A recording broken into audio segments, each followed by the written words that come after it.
Live from downtown Detroit, Local 4 News at 5 starts now. On a huge day for Detroit, after 1,000 days away, the Detroit Auto Show roars back to life. Gone are those cold January days and nights as the show now embraces not only warmer weather, but the outdoors. Good afternoon, I'm Devin Skillion. And I'm Kimberly Gill, live from the 2022 North American International Auto Show. And I have to say, it's good to be back after it's been 3 years. So if you want a sense of just how long it's been since the last auto show, the venue here has gone through, Devin, 2 name changes since the last one. So welcome to Huntington Place. Some things you'll notice when you do come down here this year's show may be scaled back just a bit inside, but a lot of parts also have moved outside. And this year there's an intense focus, of course, on electric vehicles. The show is also geared to be really hands-on with ride and drives and other things to experience as well. And while a whole lot may be different, we still have some big reveals. Today we got to get our first look at new models from Jeep as well as Chevrolet. And there's a big one coming later tonight at 8 o'clock when Ford will take the wraps off a brand new Mustang. So, of course, the biggest story today here at Huntington Place was President Joe Biden touring the show floor, and one car definitely caught his eye.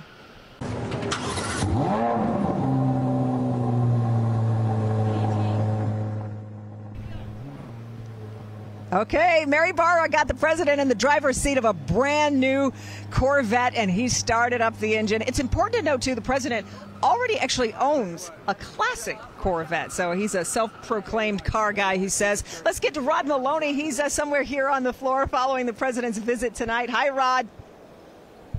Hi, Kimberly. You know, the president does have 2 main passions, right? Cars, which we just saw, and also politics. Now, we expected him to be talking more about gorgeous electric vehicles like this Lyriq here, which he did a little bit, but it was not in the automotive sense as we would expect at an auto show. It was more about politics and his policies of putting billions of dollars behind his green energy program.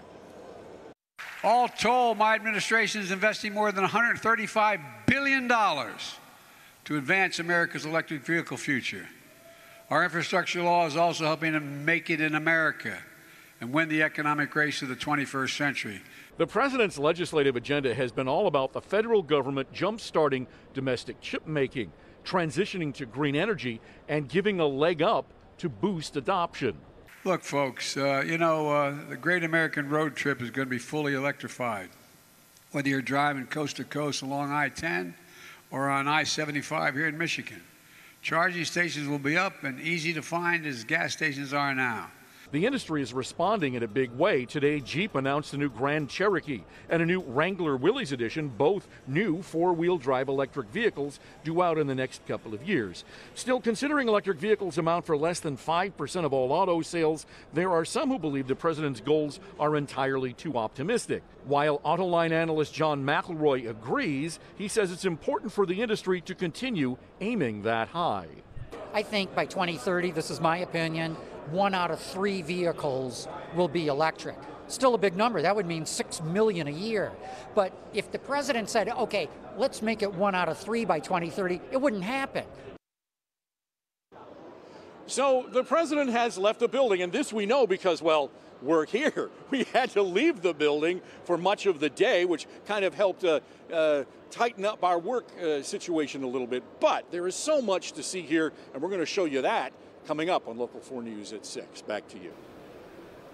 Yeah, well, Rod, before you go, over the years we've always heard about industry days, and things are a little different, of course, this year. Are they still having those industry days this year? They are. In fact, they're having it behind me, Kimberly. People crawling around on their bellies, quite literally looking inside of cars. We'll explain why they do that and why it's so important to them. Again, we'll have that coming up at 6. Okay, we'll see in just a bit. Rod, thank you. I was able to catch up with Governor Gretchen Whitmer just a short time ago. As she toured the show, she talked about the differences she saw today from the last auto show 3 years ago. Listen. Feels like a lifetime ago. And, I kind of like that we're doing it this time of year. I think it's easier for people to access. And, they've built up these new tracks. I mean, it's really different and it's exciting. And I hope lots of families come down and check it out. And I think there's a lot for kids to see, too. Yeah, she was checking out that Hummer behind her, too. That's a pretty spiffy vehicle as well. Our coverage of the auto show is just getting started here. There's a whole lot more to come. I'll be back with you at 5:30 for a look at what makes this year's show different and some of the things you'll have to check out when you come down here. And then coming up at 6, a look at the big reveals today and how this year's show is designed not for the auto executives, but for you. So, Devin, I'll be back with you in just a couple of minutes. Let's get you back into the studio following a busy news day. Boy, it sure is. All right, KG, we'll talk to you in a few moments. Our other top story at this hour, a 13-year-old is now under arrest in Warren, accused of making threats to 3 schools in the Warren Consolidated School District. Classes were canceled today at Cousino High School, Community High School in Sterling Heights, and Carter Middle School in Warren. Sean Lay live with more here. Sean, it feels like the district and police took action pretty quickly.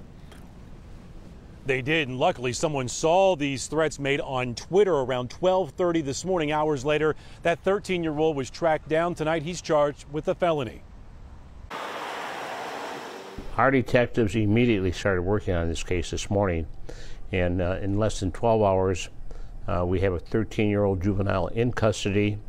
That juvenile will be charged with a felony under the Terrorism Act. Warren Police Commissioner Bill Dwyer saying there is zero tolerance for any threats against schools after last year's Oxford school shooting. And tonight, we know more about the threats that forced the closure of Cousino High School, Carter Middle School, and Community High School in Sterling Heights. Threats made against all 3 schools on Twitter. Someone seeing the tweets early this morning notifying police, who traced the tweets back to a 13-year-old serving a search warrant at his home this morning. Police say the 13-year-old now in custody is a student at Carter Middle School. 7 tweets in all were posted, police saying the student said the schools would be shot up today. Warren Consolidated Schools alerting parents this morning about closing the 3 targeted schools. Emailing, quote, out of an abundance of caution, the decision was made to close these schools today, including after-school activities. Despite the frustration of these senseless threats, our school safety protocols were initiated overnight,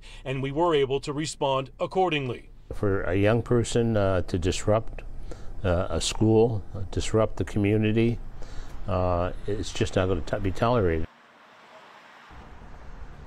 All three schools were told by the district will be back open tomorrow morning. That 13-year-old will head to probate court. Again, worth repeating, charged with a felony. We're live tonight. Sean Lay, Local 4, back to you. Sure is. All right, Sean.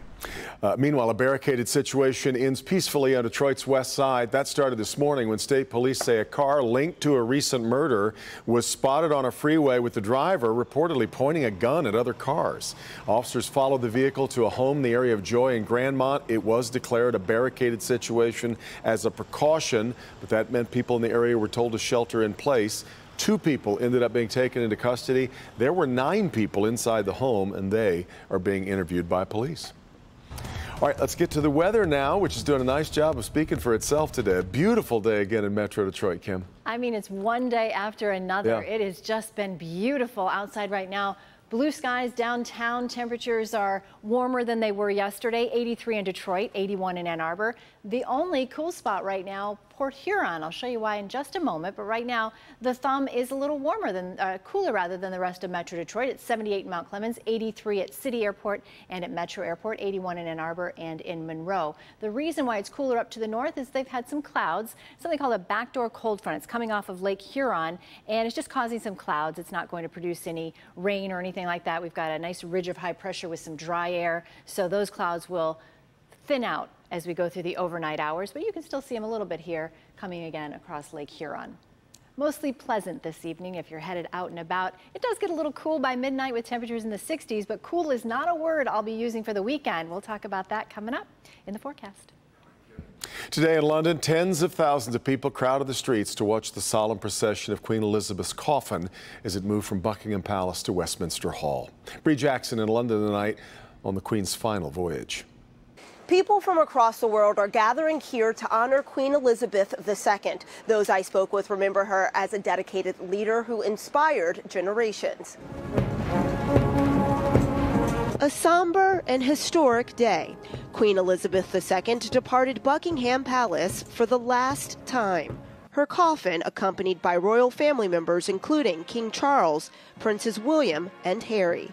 I just wanted to come and see the procession and see the King's Artillery pulling the coffin. Along the journey to Westminster, a horse-drawn carriage and grenadier guards ushered the coffin. A gun salute. Bells tolled, tributes fit only for a queen. She was one of the most ionic persons. She'll lie in state in Westminster Hall until Monday. Members of the public, some who lined up for days, paying their respects. Mourners brought to tears, others bowing and praying. All in honor of Her Majesty, who sat on the throne for 70 years. Admirable, really, to a whole generation of women, strong, incredible women who work hard, who contribute to our society. And touched hearts young and old. Why did you want to come out and see the Queen? Because I love her. Officials predict up to 400,000 people will file past, paying tribute. Just thank you. Thank you, Mum, for everything.